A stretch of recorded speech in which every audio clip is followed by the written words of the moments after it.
I spoke with students about lobbying and the lobbying industry and public affairs in general.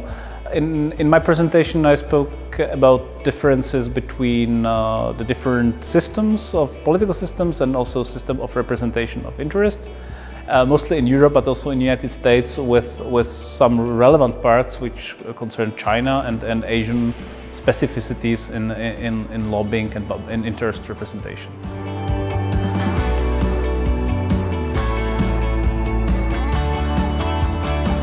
In the last decade, the lobbying was highly influenced by technology revolution. So the communication, not only with government, but also communication of government with businesses were shaped by new technologies and social media. And one of the key challenges for lobbying professionals or public affairs professionals is how to cope with that and how to modify the profession or the services we offer to our clients so they would correspond with this era, and how we can use new media, how our clients can use new media, and how we can bridge the world of politics with the world of business and how to facilitate the communication between the two. There are two biggest systems globally. The one is the European, which also very differs country to country, and then there is the world by, the specificities of the United States and their lobbying, which is very different from what we know from European Union.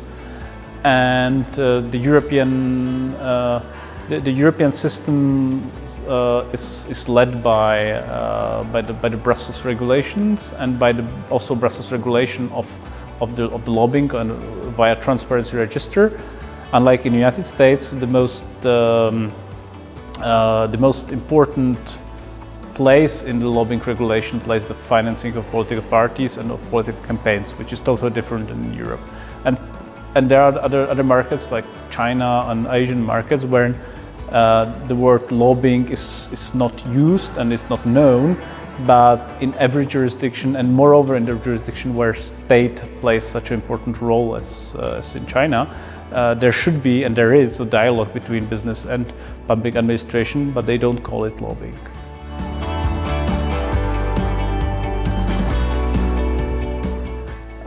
There is more and more emphasis on ethical standards and ethical rules in different jurisdictions. The rules vary also among European countries.